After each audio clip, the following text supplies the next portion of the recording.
Hello, economists. Welcome once again to another one of Mr. Beckstrom's AP Microeconomics review videos. Today's video will cover the Unit 5 topics of the shifters of factor market demand and supply, as well as labor market imperfections and minimum wage laws, as you can see here.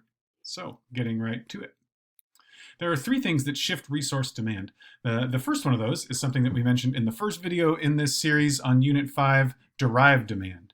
So the demand for a good or service, a finished good or service, would drive the demand for the factors of production that go into that good or service. So say, for example, the demand for a car might drive the demand for parts for the engine or labor to weld cars together, things like that. As the price of the product increases, the marginal revenue product for that factor of production increases.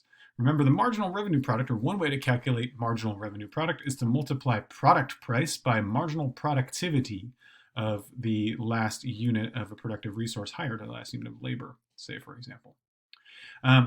So the next shifter we'll talk about is a change in productivity. So those are the two factors: demand for the product price, and productivity of the factor of production. So when productivity increases, that worker or that last unit of the productive resource hired becomes more valuable as well. That can shift marginal revenue product out. If productivity increases, would happen the other way for a productivity decrease, say, for example. Oftentimes that comes through and say in like a problem, we might see that as a technological advancement in an industry. And then also the change of related resources. So a resource that might be a substitute resource, say like natural made rubber versus synthetic rubber from the cars example earlier. So the price and availability of synthetic rubber caused the market for naturally extracted rubber from rubber trees to evaporate and dry up. And you might also see the same kind of relationship happening the other way with a complementary resource. So two resources that might be needed to be used together, say like a nut and a bolt. Right? If you have a nut, you got to have a bolt to go into the nut, and so on and so forth, if you're putting together a car and assembling it with various pieces like that. So this is a little activity for you to go through and fill in the blanks to identify which resource and what is shifting that resource demand. So is it a change in the product price? Is it a change in the productivity of that resource? Or is it a change in the price and availability of a related resource, a substitute or complementary resource? You can pause the video now to fill in your answers or think about it. Okay, after you've paused the video, now we'll go over the answers together. Highlighted in, well, rather colored text in blue, you can see the resource itself. So for that first one, increased demand for microprocessors leads to a blank in demand for processor assemblers. So what we should see there is an increase in demand for processor assemblers and an increase in demand for copper piping, and so on, and so on, and so on, and so on. So check your answers before moving on to shifters of resource supply. So law of supply applies in resource markets, just like it applies in product markets. And there's two variations here that are at work for resource supply. There's a substitution effect and the income effect.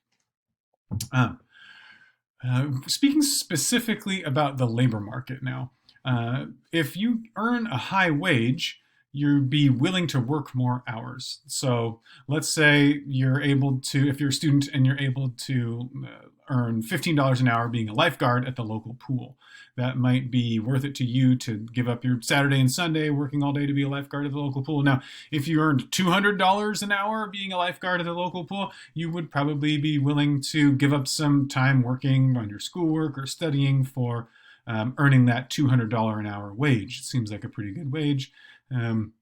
Call me if you find a lifeguarding job that is paying $200 an hour and put my application in. And you'll also see something called the income effect in the supply of labor.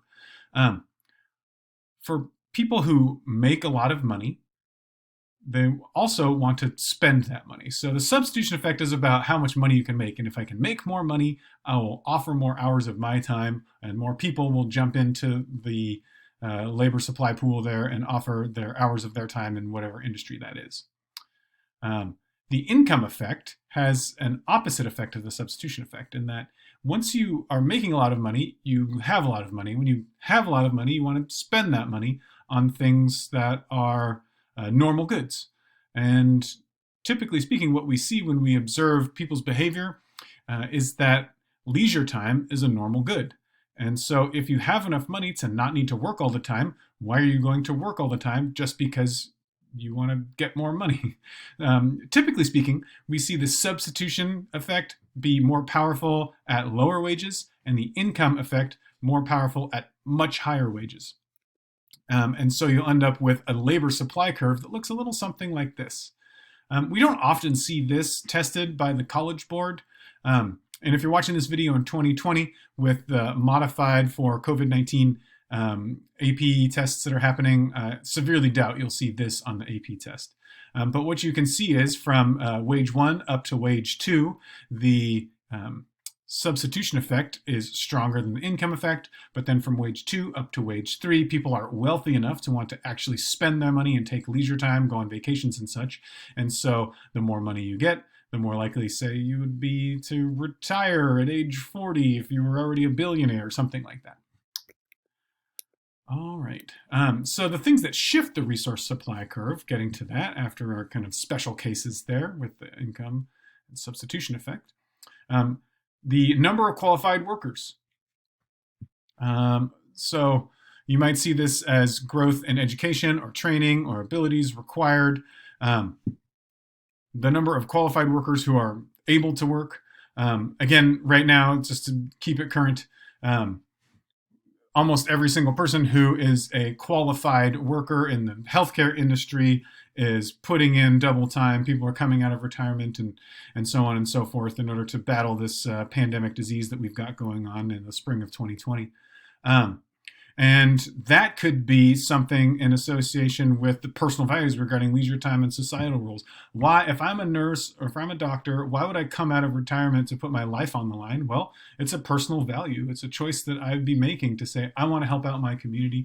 I took my Hippocratic oath or whatever that might be to say that, I want to protect people. So things like this, personal values regarding leisure time and societal rules, those are impossible to pin down for the individual. But when we look at large numbers, we can see those trends developing. Those are the main two shifters that you're going to need to know for resource supply curve. So World War II is another example of like everybody pulling together and working.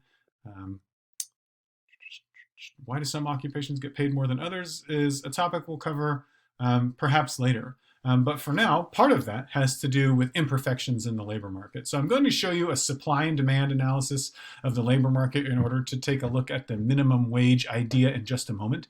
But a couple of things for you to keep in mind, that this simple supply and demand analysis of the labor market sometimes overlooks things like insufficient or misleading job information. If workers are working, and that's what they spend all their time doing, let's say working a full-time job and then raising a family, they might not have complete information about all of the options that are open to them in the labor market or all of the training that they could acquire in order to increase their human capital and thereby have more options open to them in the labor market, something that's perhaps more lucrative than what they're currently earning. You also end up with geographic immobility. I might be able to make more money as a teacher if I move to another part of the country or another part of the world, but there's a whole lot of reasons why I wouldn't want to do that. I have kids and my parents are around here and I don't want to totally uproot my whole family. Plus, my wife has a career and all sorts of those kinds of things come into play when we're talking about geographic mobility or immobility. And then lastly, one of the most persistent and pernicious problems that our society faces is discrimination. In the labor market, we see discrimination based on race, we see discrimination based on gender, on religious affiliation, on sexual orientation, on gender identification.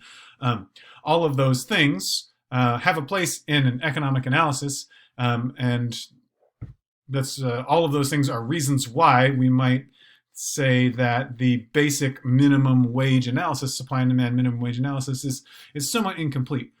So I'm going to lay out for you in the last couple minutes of this video the argument against a minimum wage based upon a very simple supply and demand model of the labor market. So here's our question. Should the federal government make an $18 an hour minimum wage? It seems great to earn $18 an hour for doing work that's not very highly skilled, that you don't need all that much training for other than a day or two of on-the-job training. But what would that do to the labor market? Well, if you remember our analysis of in Unit 2 price floors, it's pretty much exactly that.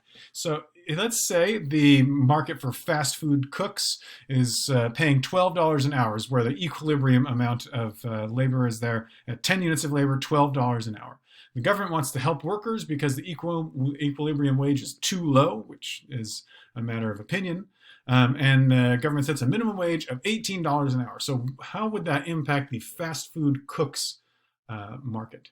What we would see is a number of extra people jumping into this market and being unable to find jobs. So you can see that the number of units of labor supplied jumps from 10 to 12, while the number of units of labor hired falls from 10 down to 7. And in this example, it's very clear to see the deadweight loss or inefficiency created by this minimum wage law. So in an effort to try to help low-wage workers by passing a minimum wage law, the government has, in effect, hurt low-wage workers by creating unemployment and inefficiency in this economy. It's great for the people that get that $18 an hour job, but as you can see, based on these numbers, which are arbitrary, it hurts more people, or it hurts almost as many people as it helps. So here is our surplus of workers that results in unemployment. The question there, sorry, my little face is covering it. I'll move my face. So why might we want a minimum wage? These are some extra kind of complications to this model that I want you to think about and consider before watching the next video on monopsony and minimum wage. Employers have incentives to exploit workers and pay lower wages if possible.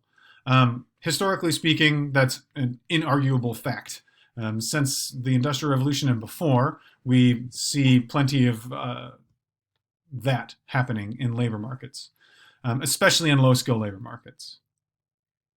And again, firms employ professionals whose job it is to analyze labor markets and act as professional economists for firms to figure out exactly right wage that they want to pay in order to get people to turn out for their jobs. So typically speaking, firms have a lot more information about the labor market and wages than do individuals, especially individuals on the low wage end of the spectrum. Now, why someone is working in a minimum wage job, did they just like not work hard enough in school or something like that, is not a question that I want to consider here, but rather what is fair. So low wage workers typically have lower levels of education and must work multiple jobs in some instances to support themselves. So it may be that, say, hey, if, free market, if you don't like it, you should go find another job.